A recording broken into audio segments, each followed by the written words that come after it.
Hello friends, मैं हूं doctor नीलम। आज हम बात करेंगे इनडाइजेशन के बारे में। इनडाइजेशन, जिसको कि आम भाषा में अपच, बदहजमी या फिर डिस्पेप्सिया भी कहा जाता है। इनडाइजेशन जैसे नाम से ही पता चल रहा है कि आपका डाइजेशन, आपका पाचन अगर सही तरीके से ना हो, नॉर्मल ना हो, उसमें कोई प्रॉब्लम आ जाए तो उसी को इनडाइजेशन कहा जाता है। और उसकी वजह से जो लक्षण आते हैं उसी को ही अपच बदहजमी कह देते हैं आम लोग भाषा में। मोस्टली इनडाइजेशन जो होता है, पाचन अच्छे से ना जो नहीं होता है, उसका सबसे कॉमन कारण तो हमारा गलत लाइफस्टाइल होता है, हमारे गलत खान पान की वजह से होता है। या सेकंड, अगर आपके पेट में, खाने वाली पाइप में, मतलब नॉर्मल डाइजेस्टिव सिस्टम में अगर कोई भी प्रॉब्लम है, कोई डिसीज़ है कोई, तो उसकी वजह से भी ऐसा होता है इनडाइजेशन। तो इनडाइजेशन को समझने के लिए पहले आपको डाइजेशन को समझना पड़ेगा कि नॉर्मल जो है पाचन क्या होता है। तभी आप जो है समझ पाएंगे कि एब नॉर्मल पाचन क्या होता है। नॉर्मल पाचन के लिए जैसे मैंने वीडियो बनाई है नॉर्मल डाइजेशन के ऊपर, आप एक बार उसको देख सकते हैं ताकि आपको इनडाइजेशन समझ में आ जाए। बाकी थोड़ा सा मैं आपको बता देती हूँ। देखो, नॉर्मल डाइजेशन क्या होता है। नॉर्मल डाइजेशन एक मिला हुआ प्रोसेसर, मतलब पूरी बॉडी उसमें जो है मिलकर काम करती है।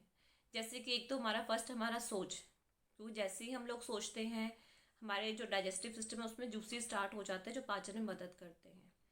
पाचन का मतलब होता है कि खाने के बड़े बड़े टुकड़ों को छोटे छोटे टुकड़ों में कन्वर्ट करना, उसको सेपरेट करना। जैसे खाने में फैट भी है, प्रोटीन भी है, कार्बोहाइड्रेट भी है, मिल्क भी है, पानी भी है।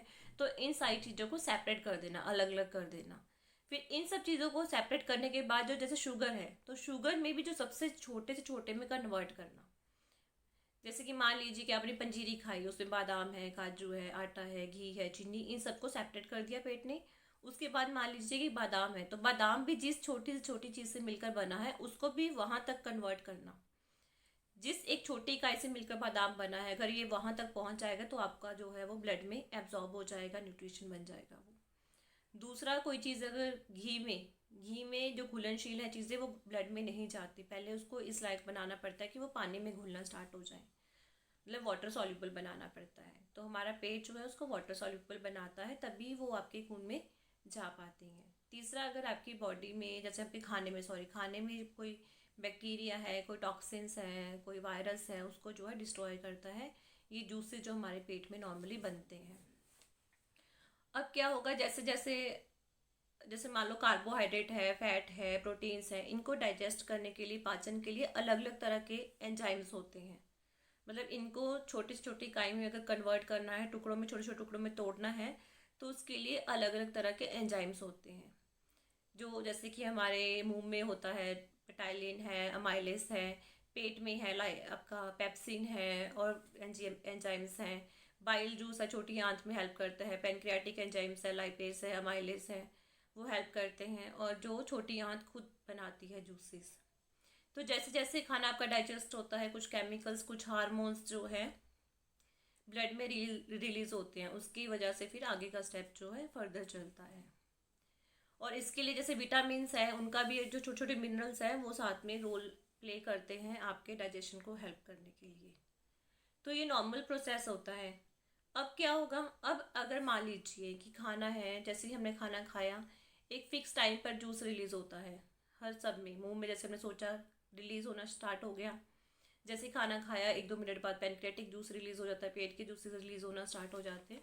तो एक फिक्स टाइम पीरियड होता है। अगर मान लीजिए आपका खाना 4 घंटे में आपका डाइजेस्ट हो जाता है, लेकिन अगर आप इतना पेट भर के खाया कि पेट मूवमेंट ही नहीं कर रहा, क्योंकि आपका खाना मुंह से खाने वाली पाइप से पेट में जाता है। अगर आपकी खाने वाली पाइप हिलती है, मूवमेंट करती है, तभी तो खाना आपका नीचे पेट तक पहुंचता है।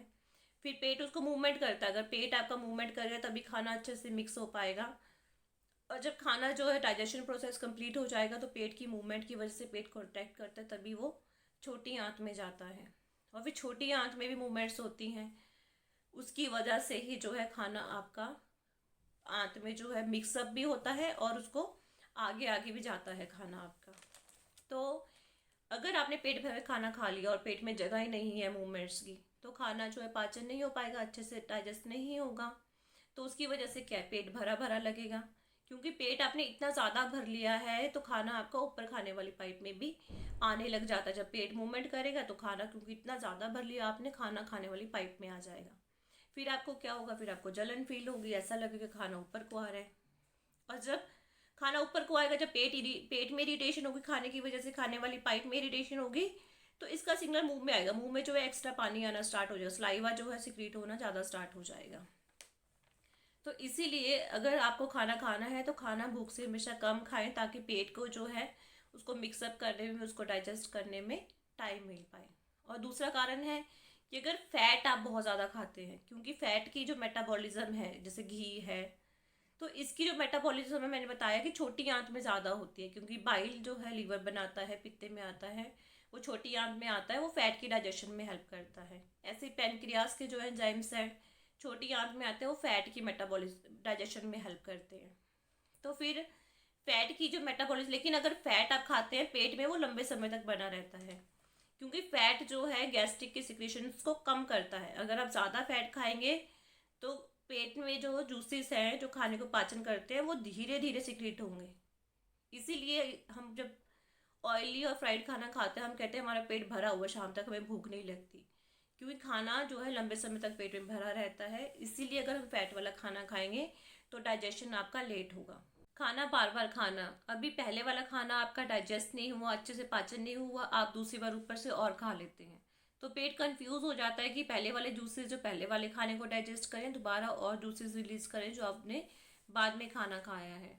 तो इसलिए खाने में कम से कम 6 घंटे का गैप होना ज़रूरी है, अगर आपके अपने पाचन सिस्टम को ठीक करना है, डाइजेस्टिव सिस्टम को ठीक रखना है। अगर आप बहुत ज़्यादा ऑयली खाते हैं, बहुत ज़्यादा मैदा, पैक्ड फूड, प्रिजर्वेटिव्स फूड खाते हैं, अल्कोहल बहुत ज़्यादा लेते हैं, स्मोकिंग बहुत ज़्यादा करते हैं, तो ये सारी जो चीज़ें हैं पेट की जो लेयर है जो सिक्रीशंस बनाती है, जूसेस रिलीज करती है, उसके ऊपर अफेक्ट करती है, जिसकी वजह जूसेस कम बनते हैं। और लंबे समय तक अगर आप इसका ऐसी डाइट रखते हैं तो फिर आपका जो है अल्सर्स, जो आपकी अंदर जो पेट की लाइनिंग है, जो अंदर वाली लेयर है, उस पर इन्फ्लामेशन हो जाएगी, सूजन हो जाएगी इसकी वजह से। फिर उसकी वजह से भी आपको जो है इंडाइजेशन होगा, पेट में जलन होगी, आपको किसी किसी को दर्द भी होता है।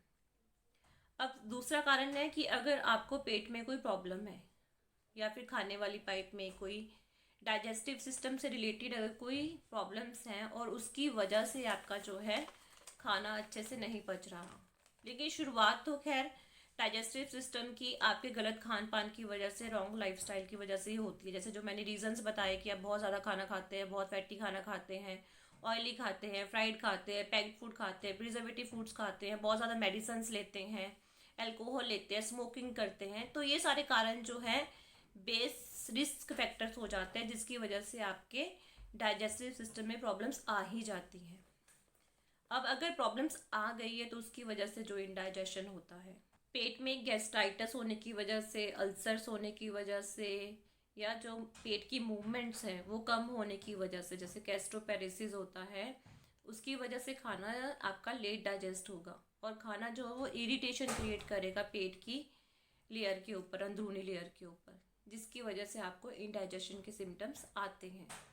जैसे मान लीजिए आपके पेट की अंदर वाली लेयर है, उसमें सूजन है, या फिर उसमें अल्सर हो गया है, कोई छाला हो गया है, ज़ख्म हो गया है, तो क्या होगा, आप खाना खाएंगे वो वहाँ पर जाकर लगेगा, जिसकी वजह से आपको फिर जलन होगी, उल्टी आने का मन करेगा, और दर्द भी हो सकता है, किसी किसी को पेट में डिपेंड करता है। या फिर आपकी इंटेस्टाइन, आपकी आंतड़ियाँ हैं, उसके अंदर आपको अल्सर हो गया है, कोई इन्फेक्शन हो गया है, या कुछ लोगों में एलर्जी भी होती है, जैसे हमने देखा है वीट एलर्जी होती है, मिल्क एलर्जी होती है, तो ये जो खाना है वो लेते हैं लोग तो इरिटेशन का काम करता है। या किसी किसी को इंटेस्टाइन में भी, मतलब आंतड़ियों में भी छोटी आंत है, उसमें कैंसर हो जाता है, तो उसकी वजह से भी आपको जो है इंडाइजेशन होता है। या जैसे मैंने बताया था कि छोटी आंत में बाइल आकर खाने को पचाने में हेल्प करता है, लीवर से बाइल गॉल ब्लैडर में आता है, पित्ते में, और फिर वहाँ से छोटी आंत में आता है। अगर कोई भी प्रॉब्लम गॉल ब्लैडर से रिलेटेड होगी या लीवर से रिलेटेड होगी, जिससे कि बाइल नहीं बनेगा और वो छोटी आंत में नहीं आएगा, तो खाने को डाइजेस्ट, जैसे बताया बाइल जो है फैट के डाइजेशन में हेल्प करता है। तो इसीलिए जो है लैट्रिन जब लोग करते हैं तो कहते हैं ना कि ऊपर तैर रही है, उसमें घी से जमा स्टीटोरी जिसको बोलते हैं, क्योंकि फैट प्रॉपर डाइजेस्ट नहीं हुआ तो वो मल में निकलना शुरू हो जाता है। ऐसे ही अगर पैनक्रियाज में कोई भी बीमारी होगी, क्रॉनिक पैनक्रियाटाइटिस होगा, एक्यूट होगा, या कैंसर होगा पैनक्रियाज में, तो पैनक्रियाज के एंजाइम्स नहीं आएंगे, सिक्रीशंस पैनक्रियाज की छोटी आंत में नहीं होगी, तो फिर आपका जो खाना है प्रॉपर से डाइजेस्ट नहीं हो पाएगा, क्योंकि इन जूसेस जो है ये हेल्प करते हैं खाने के पाचन में, और जब तक पाचन नहीं होगा तो खाना जो है आपके शरीर में नहीं लगेगा, तो ये हो जाता है इंडाइजेशन के कारण। अब इसके अलावा क्या है, ये तो कारण हो गए कि अगर आपके पेट के अंदर कोई कारण है। दूसरा है कि अगर आपका पेट काम कर रहा है डाइजेशन में या बाकी काम कर रहा है, तो उसको भी तो न्यूट्रिशन चाहिए ना, खुद उसको भी तो ऑक्सीजन चाहिए।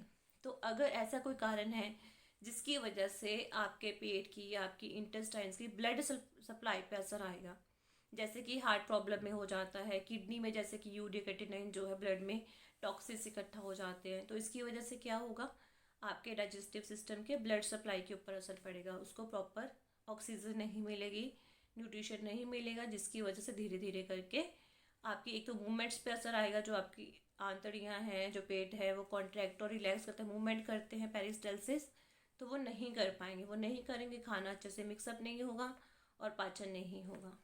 तो इसीलिए कुछ ये रीजंस होते हैं डाइजेशन ना होने के। और दूसरा कुछ ऑटो इम्यून डिजीज़ भी होते हैं, जिसकी वजह से आपका जो है खाना अच्छे से डाइजेस्ट नहीं होता, बैक्टीरियल इन्फेक्शन कोई हो जाता है, कोई बैक्टीरिया से, वायरस से, कोई प्रोटोजोआ, कोई बाहरी इन्फेक्शन जो है वो पेट में हो गया है, जिसकी वजह से खाना जो है लेट डाइजेस्ट हो जाता है। और सबसे कॉमन कारण है कि स्ट्रेस या डिप्रेशन, एंजाइटी, क्योंकि जैसा ही हम सोचते हैं उसी तरह के केमिकल्स हमारे जो है बॉडी में रिलीज़ होते हैं। अगर हम खुश रहते हैं तो हमारी बॉडी में अलग तरह के हार्मोन्स और केमिकल्स रिलीज़ होते हैं, अगर हम दुखी होते हैं, स्ट्रेस में होते हैं, तो अलग तरह के केमिकल्स और हार्मोन्स रिलीज़ होते हैं। इसीलिए कॉमन पेशेंट में देखा गया है कि अगर किसी को कहते हैं कि हमें फंक्शन में जाना है या हमें एग्ज़ाम्स देने जाना है, तो बहुत ज़्यादा टेंशन हो जाती है, तो हमें लूज़ मोशंस लग जाते हैं, या जैसे अगर हम कोई पहाड़ी इलाकों में या फिर कोई ट्रैवलिंग करते हैं, उस टाइम पे बहुत ज़्यादा वॉमिटिंग और नोज़िया आ जाता है, वो स्ट्रेस और एंजाइटी से रिलेटेड फैक्टर ही होता है। पेट में बहुत सारी प्रॉब्लम्स ऐसी हैं जो हमारे नेगेटिव सोचने की वजह से, डिप्रेशन की वजह से, एंजाइटी की वजह से होती हैं। इंडाइजेशन में जो लक्षण आते हैं, जैसे आपको पता ही है कि खाना जो है लंबे समय तक पेट में पड़ा रहेगा, तो उसकी वजह से आपको पेट में भारीपन लगेगा, और जब खाना लंबे समय तक पड़ा रहेगा, खाना प्रॉपर टाइम पे डाइजेस्ट नहीं होता है, अच्छे से पाचन नहीं होता है, तो पेट में गैस बनना शुरू हो जाती है, जिसकी वजह से ब्लॉटिंग होती है, क्योंकि खाना आपका पेट में पड़ा हुआ है लंबे समय तक, तो गैस रिलीज़ नहीं हो पाती है, वो पेट में ही घूमती रहती है, इकट्ठा होती रहती है, जिससे आपको पेट फूला फूला लगता है। और इसकी वजह से जो है उल्टी आने का मन करता है, उल्टी आती भी है, क्योंकि जब भी आपकी जो पेट की अंदर की लेयर है उसके ऊपर कुछ भी आप टच करते हैं, कोई इरिटेशन होती है, तो उसकी वजह से जो वॉमिटिंग वाले सिग्नल नर्व्स जो हैं वो प्रेस हो जाती है, जिसकी वजह से आपको उल्टी आने का मन करता है और उल्टी आती है। अब पेट आपका भरा भरा लगेगा, फूला हुआ लगेगा, और गैस एसिडिटी जैसे लक्षण आएंगे, नोज़िया होगा, वॉमिटिंग हो, तो नॉर्मल सी बात है कि पेशेंट में इरिटेशन और एंजाइटी होना कॉमन सी बात है। पूरा दिन उसको लगता है कि पता नहीं क्या हो रहा है मेरे पेट में, एंजाइटी और इरिटेशन और चिड़चिड़ा सा पेशेंट हो ही जाता है। और अगर इनडाइजेशन लंबे समय तक होगी तो नेचुरल सी बात है, जब कुछ पचा ही नहीं तो शरीर में लगेगा क्या, है ना, या पाचन आपका बहुत धीरे हो जाता है, जो चीज़ें हैं प्रॉपर उतना नहीं डाइजेस्ट हो पाती हैं, तो इसकी वजह से आपको क्या होगा, माल एब्जॉर्प्शन हो जाएगी, मतलब जो भी आपने खाया पिया वो अच्छे से पचा नहीं, जिसकी वजह से वो शरीर में लगा नहीं, और फिर क्या हुआ, उससे रिलेटेड सिम्टम्स आपको शुरू हो जाएंगे, जैसे एनीमिया हो जाएगा, खून की कमी हो जाएगी, वजन जो है आपका जो है कम होना स्टार्ट हो जाएगा। और अगर आपको जैसे मैंने बताया गैस्ट्राइटिस है, अल्सर्स हैं, अगर ये प्रॉब्लम्स बहुत लंबे समय तक रहती है और आप ध्यान नहीं देंगे तो क्या होगा, जैसे अल्सर हुआ, मान लो जख्म हो गया, कोई छाला हो गया, ठीक है, वो ठीक नहीं हुआ, फिर बार बार उसके ऊपर जो है आपने ऐसी चीज़ें ली जो अल्सर को क्रिएट कर रही हैं, तो अल्सर आपका डीप हो जाएगा, गहरा होता जाएगा आपका, तो फिर क्या एक टाइम ऐसा आ सकता है कि इसमें से ब्लड भी आ सकता है। वो डिपेंड करता है कि अगर गैस्ट्राइटिस है, सिर्फ ऊपर की लेयर पर सूजन है, तो खून जो है धीरे धीरे हल्का हल्का आएगा, अगर आपका अल्सर ज़्यादा डीप है तो उसमें एकदम से ब्लीडिंग हो सकती है, वो डिपेंड करता है रीजंस के ऊपर। अब अगर हल्का हल्का ब्लड आएगा तो वो वॉमिटिंग में भी आ सकता है, या फिर बिल्कुल स्लो होगा तो आपको नीचे वो छोटी आंत में, बड़ी आंत में जाके मल के द्वारा भी आ सकता है। अगर डीप अल्सर है बहुत ज़्यादा अगर, तो फिर आपको वॉमिटिंग जो है ब्लड की एकदम से भी आ सकती है।